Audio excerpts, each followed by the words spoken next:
Есть один вопрос про Древний Рим, который незаслуженно обходят стороной. Не «почему он пал?» – это спрашивают все, а другой – «почему он вообще случился?»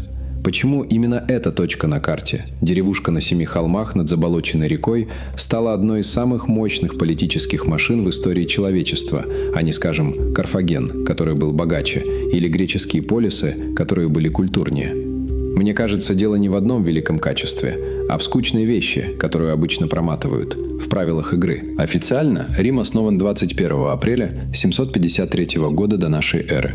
Дата точная, красивая и по большому счету условная. Ее вычислил в 1 веке до нашей эры историк Варон, выстраивая цепочку назад от известных ему событий. Так же, как современный человек может отчитать, а сколько лет назад это было. Только у Варона не было надежных документов за несколько предыдущих столетий. Легенда при этом выглядит так. Братья-близнецы Ромул и Рем, сыновья бога Марса и весталки Реи Сильвии, подброшены в воды Тибра, выкормлены волчицей у подножия Палатинского холма, а потом один из них закладывает первую городскую черту и сразу же разбирается со вторым, перепрыгнувшим через стену. Убирать конкурентов в зародыше Рим умел с рождения. Историки считают это мифом, собранным примерно в IV-III веках до нашей эры, из разных кусков, греческих образцов, местных преданий, политических нужд. И тут археология неожиданно подставляет легенде плечо. Раскопки на Палатинском холме в начале 2000-х годов нашли остатки стены и следы дворцового строения, датирующиеся середины VIII века до нашей эры. Это не доказывает существование Ромула. Это говорит о том, что поселение в этом месте было Уксе, примерно тогда, когда легенда и утверждает. Итальянский археолог Андреа Карандини, который эти стены нашел, занимал куда более уверенную позицию, чем большинство коллег. Большинство коллег с ним не согласны. Самое странное здесь Упща, не волчица. А то, что под Палатином действительно нашлась стена нужного века. До Республики Рим был царством. 7 царей, правивших примерно 2,5 века, Бирдя, и некоторые из них явно имели этрусское происхождение. Культура с севера Апеннинского полуострова активно формировала то, что мы потом будем называть исконно римским. Последнего, Тарквиния Гордого, выгнали в 509 году до нашей эры. Говорят, Бирджа за тиранию и за проступок его сына против знатной женщины по имени Лукреция. Так родилась республика. 2 консула вместо одного царя, бюрджа, избираемые каждый год и ограничивающие друг друга. Сенат из 100, потом 300, потом 600 человек. Право вето у народных трибунов, бюрджа, даже на решение консулов. Звучит скучно, но именно эта скука и была их оружием. Система, выстроенная так, чтобы один человек не мог взять все, оказалась на редкость прочной. Именно она позволила маленькому городу последовательно проглотить весь Апеннинский полуостров, а потом двинуться дальше. К 270 году до нашей эры Рим контролировал всю Италию к югу от реки По. Путь был долгим. Войны с латинскими городами-соседями, несколько изматывающих столкновений с сомнитами в горах, потом греческий город Тарент позвал на помощь царя Пирра из Эпира. Тот привел боевых слонов и дважды разгромил римлян, а потом все равно проиграл войну. Его армия несла слишком большие потери при каждой победе. Отсюда выражение «Пиррова победа». Рим умел держаться в проигранных битвах и выигрывать войны за счет союзников, ресурсов и упрямства. Дальше. 3 войны с карфагенским государством. Первая, за Сицилию, шла 23 года. Вторая, та самая, где Ганнибал Барка перешел Альпы со слонами, вторгся в Италию и нанес Риму несколько из самых сокрушительных поражений в его истории. Канны в 216 году до нашей эры. За один день погибли, по оценкам, от 50 до 70 тысяч человек. Ганнибал потом 16 лет стоял в Италии и так и не взял Рим. Снабжение не справлялось. Союзники по большей части не переходили на его сторону. Меня в этой истории больше всего зацепил не масштаб разгрома, а то, что произошло после Канн в Сенате. Не переговоры о мире, не капитуляция. Голосование продолжать войну. После потери 70 тысяч человек за один день Публий Корнелий Сципион добрался до Ганнибала в 202 году до нашей эры, прямо в Африке, при Заме. Третья Пуническая война закончилась полным уничтожением Карфагена в 146 году. Город сравняли с землей. Легенда о том, что землю посыпали солью, историки теперь считают поздним изобретением. Но сам факт уничтожения города с населением около 200 тысяч человек задокументирован. После этого Рим стал средиземноморской державой. Греция, Македония, Малая Азия входили в орбиту постепенно. Но внутри начинались проблемы другого рода. Богатство от завоеваний распределялось очень неравномерно. Небольшие фермерские хозяйства разорялись, пока их хозяева воевали, богатые скупали земли и ставили туда рабов. По некоторым оценкам, рабы составляли около 20% населения всей империи, а в самом Риме – около 40%. При таком предложении дешевого труда свободному бедняку работу найти было крайне сложно. Братья Гракхи попытались провести земельную реформу в пользу бедных в 130-120-х годах до нашей эры. Оба были убиты. Республика, созданная, чтобы не позволить одному человеку взять все, начала раскалываться по другой оси – оптиматы против популяров. Обе стороны все чаще прибегали к уличному насилию как политическому инструменту. Потом Сула и Марий. Полководцы, которые поняли простую вещь – если армия лично предана тебе, а не государству, ты можешь прийти с ней в Рим. Сула первым в истории республики ввел вооруженные легионы в город. В 80-е годы до нашей эры он провел проскрипции – списки людей, объявленных вне закона, которых можно было безнаказанно устранить и забрать их имущество. Около 1700 человек из числа аристократии. Не хаотичная резня, управляемая чистка. Именно поэтому она такая холодящая. На этом фоне поднялся Гай Юлий Цезарь. Политик-популяр, потом 9 лет войны в Галлии, завоевана территория, примерно соответствующая современной Франции. Когда в 49 году до нашей эры Сенат потребовал распустить армию перед возвращением в Рим, Цезарь перешел реку Рубикон с легионом. Незаконный акт войны. Жребий брошен. Его фраза, если верить Светонию. Если вам близок такой разбор с механикой, а не просто датами, подпишитесь. Таких тем здесь еще много. 15 марта 44 года до нашей эры в театре Помпея 60 сенаторов нанесли Цезарю 23 ножевых ранения. Они называли себя освободителями. Иронично, убийство Цезаря не восстановило республику. Оно ее добило. Следующие 13 лет еще несколько волн гражданской войны, пока племянник и наследник Цезаря Октавиан не разгромил Марка Антония и Клеопатру при Акциуме в 31 году до нашей эры. В 27 году до нашей эры Октавиан получил от Сената титул «Август» и провернул, на мой взгляд, один из самых изощренных политических финтов в истории. Формально он не был царем, он был принцепсом, первым гражданином. Сенат существовал, выборы проходили. Армия при этом была лично его, провинции с войсками управлялись его назначенцами, казна находилась под его контролем. Август сохранял все внешние формы республики, выхолостив ее содержание. Римляне, уставшие от столетия гражданской войны, приняли это с облегчением. Когда убили Цезаря, Октавиану было 18. Когда он установил единовластие – 31. Следующие 2 века – пик. При Траяне в 117 году нашей эры империя достигла максимальных размеров – примерно 5 миллионов квадратных километров от Шотландии до Месопотамии. Население от 50 до 75 миллионов человек, около 20% всего тогдашнего человечества.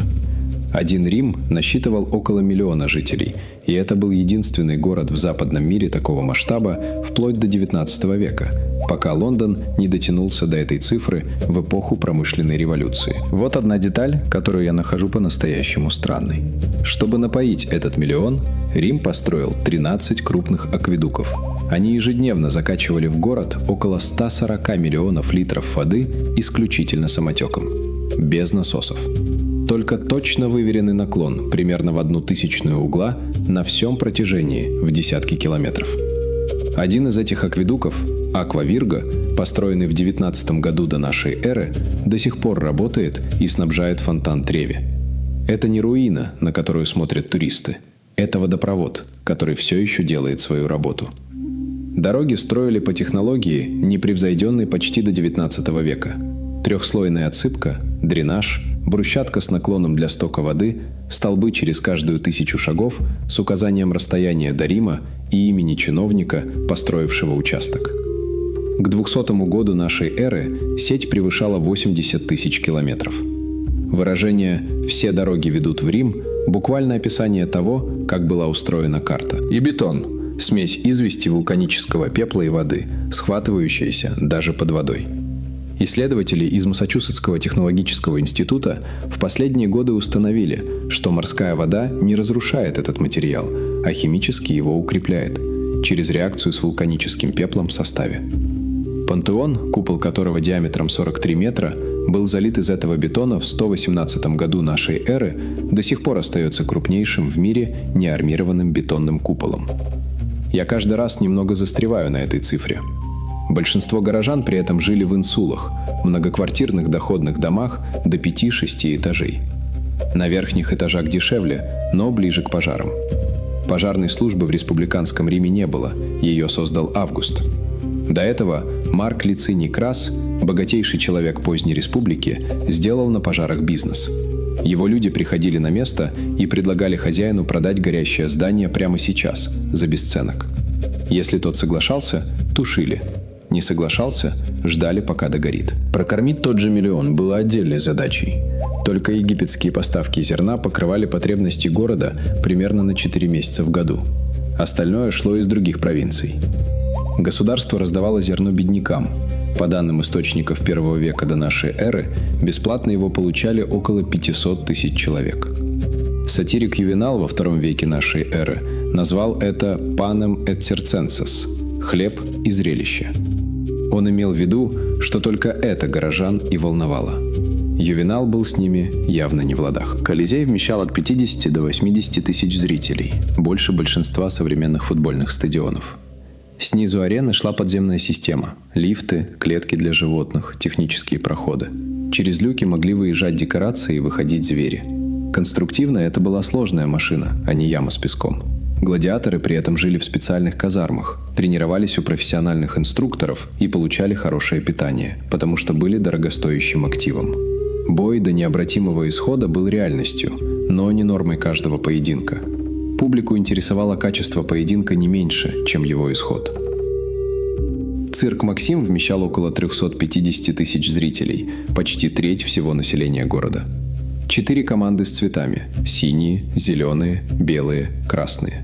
Фанатские беспорядки между болельщиками случались с той же регулярностью, что и сегодня. На карте все это выглядит невозможным. Британия, Сирия, Египет, Испания – одна система.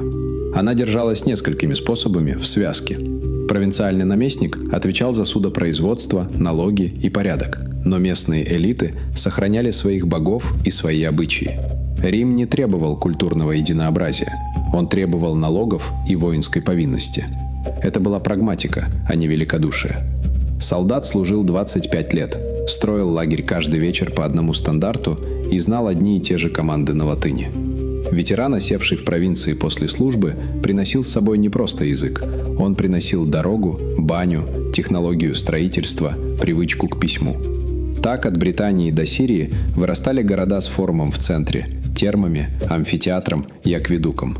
Не без принуждения, конечно, но Рим часто работал удобством. Дорогой, баней, карьерой, правом, а не только страхом. В 212 году нашей эры при Каракале все свободное население империи получило римское гражданство разом. Это давало права, но и обязанности, прежде всего налоговые. Решение было фискальным, последствия оказались культурными. Быть римлянином стало вопросом принятия определенных практик и ценностей, а не происхождения. Латынь при этом не была навязана как единственный язык. Греческий на Востоке сохранялся, местные языки продолжали жить. Но латынь была языком права, армии и торговли. Кто хотел сделать карьеру, учил латынь. К IV веку из нее начали выделяться то, что мы сейчас называем романскими языками – итальянский, французский, испанский, португальский, румынский, каталанский. Из одного разговорного латинского, менявшегося по-разному в разных провинциях. Это, наверное, самый долгосрочный след из всех. Право. Еще один. 12 таблиц.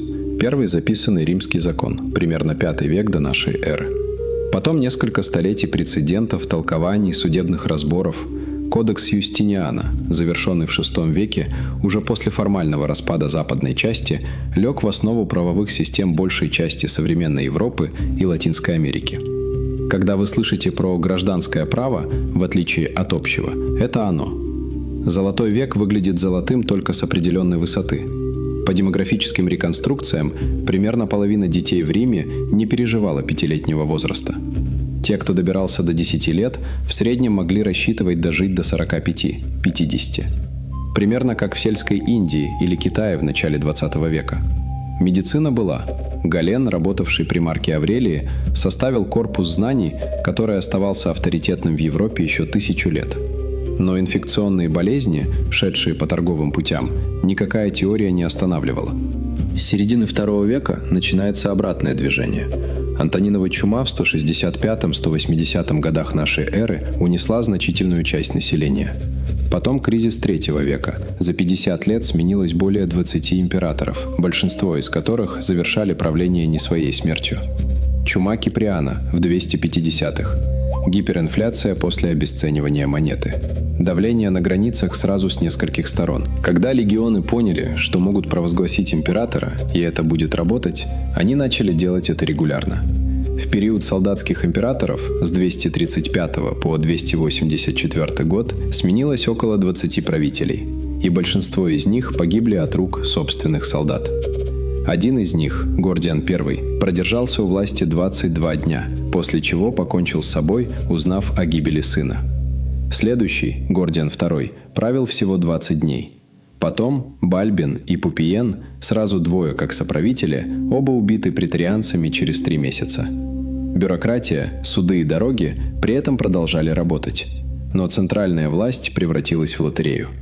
Диоклетиан в конце III века разделил управление. Константин в IV веке перенес столицу в Константинополь, нынешний Стамбул. Христианство, бывшее запрещенным, стало государственной религией. Запад и Восток все больше расходились в экономике, языке, военной организации. Есть популярный нарратив про варваров, которые пришли снаружи и опрокинули все. Большинство историков сегодня смотрят на это иначе.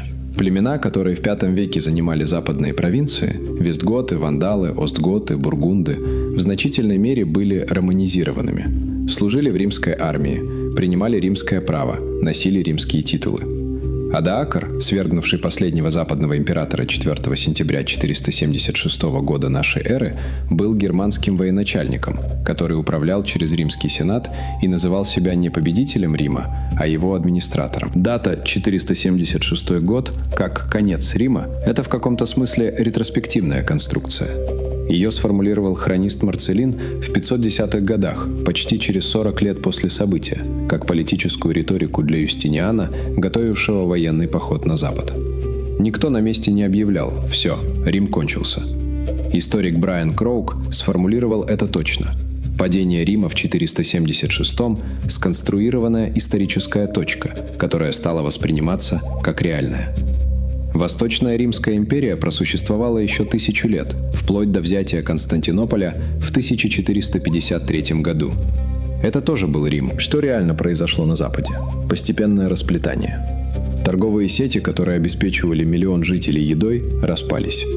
Население города в VI веке упало до нескольких десятков тысяч.